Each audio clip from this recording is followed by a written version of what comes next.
வணக்கம். வாழ்க வளமுடன். மகாகணபதியினுடைய பரம கிருபையினாலும் குரு கடாட்சத்தினாலும் அம்பாளனுடைய கடாட்சத்தினாலும் நாம் இன்னைக்கு பார்க்கக்கூடியது 33வது ஸ்லோகம். காமேஸ்வராஸ்திர நிர்தக்த சபண்டாசுரசூன்யகா பிரம்மோபேந்திர மகேந்திராதி தேவ சம்ஸ்துத வைபவா. முதல் லைன் ஒரே நாமாக வரக்கூடியது, ரெண்டாவது இதுவும் ஒரே நாமாக வரக்கூடியது. அர்த்தத்துக்காக பிரிச்சோம்னா காமேஸ்வர அஸ்திர நிர்தக்த ச பண்டாசுர சூன்யகா. காமேஸ்வருடைய அஸ்திரத்தினால் தேவி இருக்கிறதுலயே உயர்ந்த அஸ்திரம் அது. நிர்தக்த அப்படின்னா தகிப்பிக்கிறா, அது ஒண்ணும் இல்லாம மிச்சம் இல்லாம எரிக்கிறதுக்காக. ஏன்னா மிச்சம் இருந்துன்னா என்ன ஆகும், அதுல இருந்து வேற ஒண்ணு முளைச்சிடும் இல்லையா? அதனால மிச்சம் இல்லாமல் எரித்து அவனுடைய அசுர சைன்யங்களை, அவனுடைய சூன்யமாக இருக்கக்கூடிய அதை ஒன்றுமில்லாமல் ஆக்குகின்றாள். மும்மூர்த்திகளுக்கும் மேம்பட்டவர் பசுபதி, அவருடைய அஸ்திரம்தான் பாசுபத அஸ்திரம் அப்படின்னு பேரு. தேவி நாராயண அஸ்திரத்தினால் பண்டனுடைய சேனைகளையும், பாசுபத அஸ்திரத்தினால் பண்டனுடைய சேனாதிபதிகளையும், காமேஸ்வர அஸ்திரத்தினால் பண்டாசுரனையும் அழிக்கின்றாள் அப்படின்னு வரலாறு சொல்கின்றது. இந்த இடத்துல மிச்சம் இல்லாமல் அப்படின்னா அவனுக்குள் இருக்கக்கூடிய அந்த ஈகோ, அந்த அவனுடைய நகரத்தின் பேர் என்ன, சூன்யகம்னு பேரு. அப்படின்னா ஒண்ணும் இல்லாததை ஏதோ இருக்கிறதா நினைச்சு அந்த ஆணவத்திற்கு, அந்த ஒரு ஈகோவுக்கு பலம் கொடுக்கிற அவனுடைய அந்த திமிர், அந்த ஒரு ஈகோ, அதை தேவி என்ன பண்றா, ஒன்றும் இல்லாமல் அதை மிச்சம் இல்லாமல் எரித்து விடுகின்றாள். சாம்பல் கூட மீதி இல்லையா, அப்படி ஒரு சூன்யமாக அந்த ஜீவனுடைய தான் என்கின்ற அந்த பேதத்தை அழித்து அதை பரம்பொருளின் அம்சம் என்று அவனுக்கு புரிய வைக்கின்றாள். பிரம்ம உபேந்திர மகேந்திராதி அப்படின்னா பிரம்மாவினாலும், உபேந்திரர்னா இந்த இடத்துல நாராயணர். நாராயணருக்கு ஏன் உபேந்திரர்னு பேர் வந்ததுனாக்க,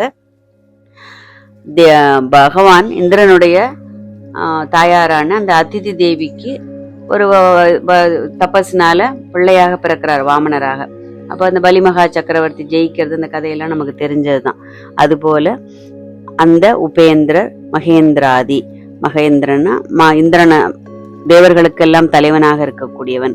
அப்படி தேவ சம்ஸ்துத, தேவனுக்கும் தேவர்கள் 33 கோடி தேவர்களுக்கும் தலைவனாக இருக்கக்கூடிய அந்த இந்திரனுக்கும் எல்லாருக்கும் நன்மை பயக்கும் விதத்தில் அவரவர்களுடைய அந்த கஷ்டத்திலிருந்து அவர்களை விடுவித்து தேவி அவரவர்களுடைய பணியை செய்வதற்கு அவள் அந்த தெய்வத்தன்மையை அருளினாள் அப்படின்னு சொல்லக்கூடியதான் நேரடியாக இருக்கக்கூடிய மீனிங்.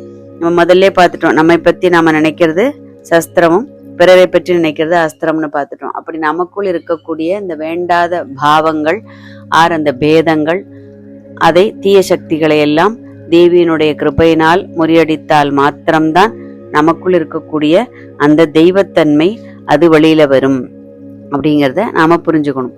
அப்போ தேவியினுடைய கிருபை இல்லாவிட்டால் நமக்குள் இருக்கக்கூடிய அந்த தெய்வத்தன்மை நமக்கு தெரியாமலேயே போய்விடும். அந்த வைபவம், அவளுடைய குளோரி இல்லையா, அவ எப்பேற்பட்ட சங்கல்ப மாத்திரத்தில் எதையும் செய்யக்கூடியவள் இல்லையா.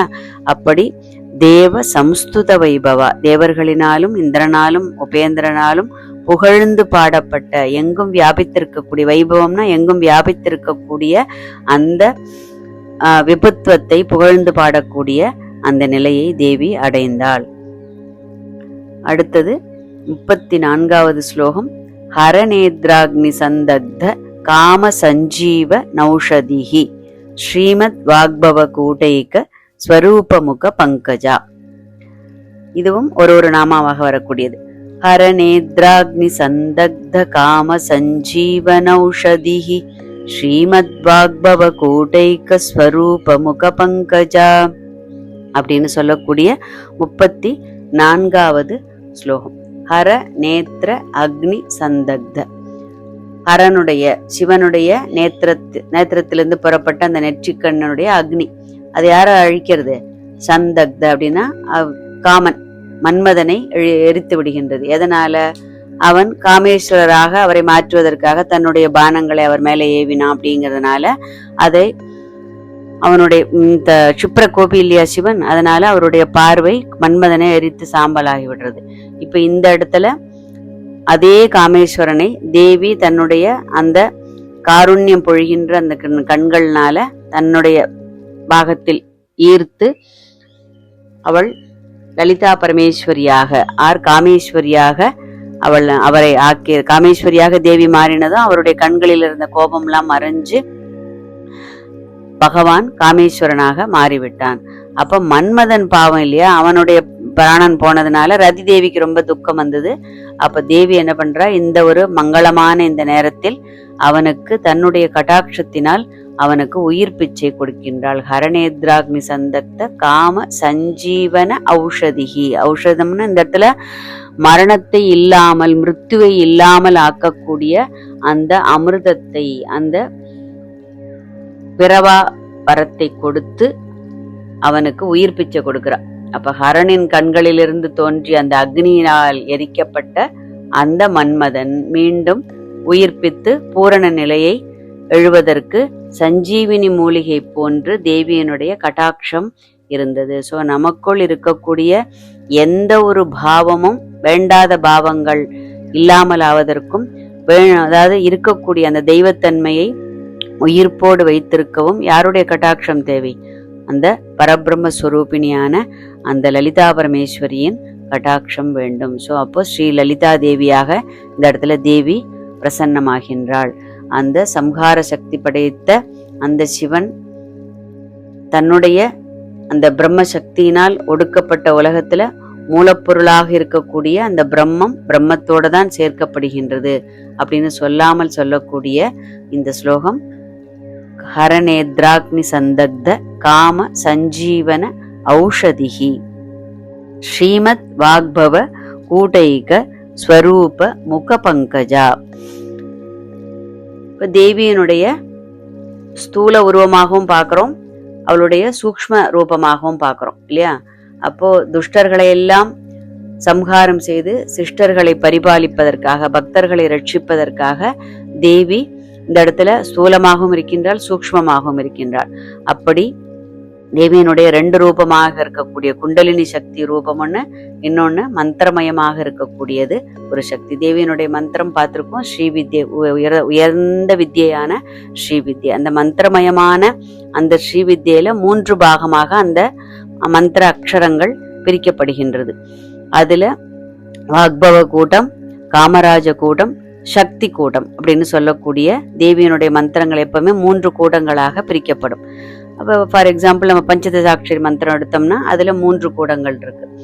வாக்பவ கூட்டம், வாக்பவ கூடம் ரொம்ப பிரசித்தமானது. ஏன்னா தேவி யாக குண்டத்திலேருந்து வெளியில வரும்போது அவளுடைய முகம்தான் முகமண்டலம்னு சொல்றோம். அது முகம்தான் முதல்ல வெளியில வந்தது இல்லையா. அதனாலதான் வாக்தேவதைகள் தேவியினுடைய பாதாதி கேசமா கேசாதி பாதமா சொல்லாமல் தேவியினுடைய முகத்தை பற்றி முதலில் வர்ணிக்கின்றார்கள் இந்த இடத்துல. அதே போல அந்த முகமண்டலம் வெளியில வந்ததுனால, முகம்ங்கிறது தான் நம்முடைய இந்திரியங்கள் எல்லாமே குடிகொண்டிருக்கக்கூடிய முக்கியமான பிரதானமான நம்முடைய வாழ்க்கையை முன்னெடுத்து செல்லக்கூடிய ஒரு பிரதானமாக இருக்கக்கூடியது முகம்.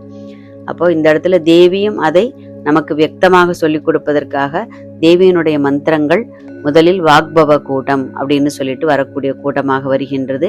பஞ்சதசாட்சரி எடுத்தோம்னா 15 அக்ஷரங்கள், அதுல முதல் 5 அக்ஷரங்கள் கொண்டது வாக்பவ கூட்டம், நடுவில் இருக்கக்கூடியது 6 அக்ஷரங்கள் கொண்டது காமராஜ கூட்டம், கடைசியில் இருக்கக்கூடிய 4 அக்ஷரங்கள் கொண்டது சக்தி கூட்டம்னு பேரு.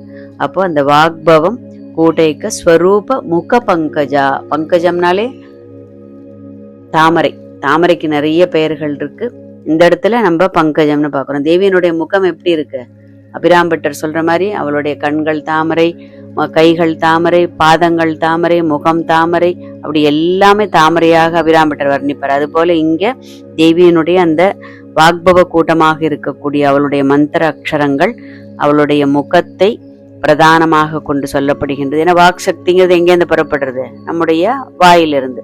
அப்ப அந்த வாக் சக்தியாக இருக்கக்கூடியவள் ஸ்வரூப முக பங்கஜா. தேவியனுடைய முகமண்டலம் தாமரையை ஒத்த அழகான முகமண்டலம். ஏன்னா தாமரை என்ன பண்ணும்? சூரியனை மாத்திரம்தான் பார்த்து, அப்படின்னா அந்த பிரம்மம் எப்பவும் பிரம்மமாகத்தான் இருக்கும், மற்றது எதற்கும் தன்னை அது வெளிப்படுத்தாது அப்படின்னு இருக்கக்கூடியது. சேற்றிலே முளைத்தாலும் எதிலும் ஒட்டாமல், தண்ணீரிலே கிடந்தாலும் தண்ணீரில் ஒட்டாமல் தனித்தனுமாக விளங்கக்கூடியது தாமரை. அதனாலதான் மற்ற மலர்களை காட்டிலும் தாமரைக்கு எப்பவுமே ஒரு சிறப்பு உண்டு. அதனால இந்த இடத்துல தேவியனுடைய முகமண்டலமானது அழகான தாமரையை ஒத்த முக பங்கஜா, தேவியினுடைய முகம் அதுபோல் அமைந்திருக்கின்றது. ஸோ தேவியினுடைய மந்திரம்ங்கிறது ரொம்ப ரொம்ப ரொம்ப ரொம்ப பிரசித்தமானது, ரொம்ப விசேஷமானது, சிரேஷ்டமானது. அதனுடைய பொருள் உணர்ந்து நாம் சொல்லும்போது அதனுடைய பலனானது அபரிமிதமானது. ஸோ அறிவோம் அவளின் 1000 நாமங்களை, பணிவோம் அவள் திரு பாதங்களை. இந்த சேனலை இது வரைக்கும் சப்ஸ்கிரைப் பண்ணாதவர்கள் சப்ஸ்கிரைப் பண்ணணும். பெல் பட்டனை ப்ரெஸ் பண்ணினா உங்களுக்கு அடுத்தடுத்து அப்லோட் ஆகக்கூடிய எல்லா எபிசோட்ஸும் உங்களுக்கு உடனே கிடைக்கும். நீங்கள் எல்லாரும் இதை கேட்டு பயன்பெற வேண்டும். இதே போல ஆசை உள்ள எல்லாருக்கும் இதை கொண்டு சேர்க்க வேண்டும் என்பதுதான் அடியனுடைய ஒரு வேண்டுகோள். வாழ்க வளமுடன்.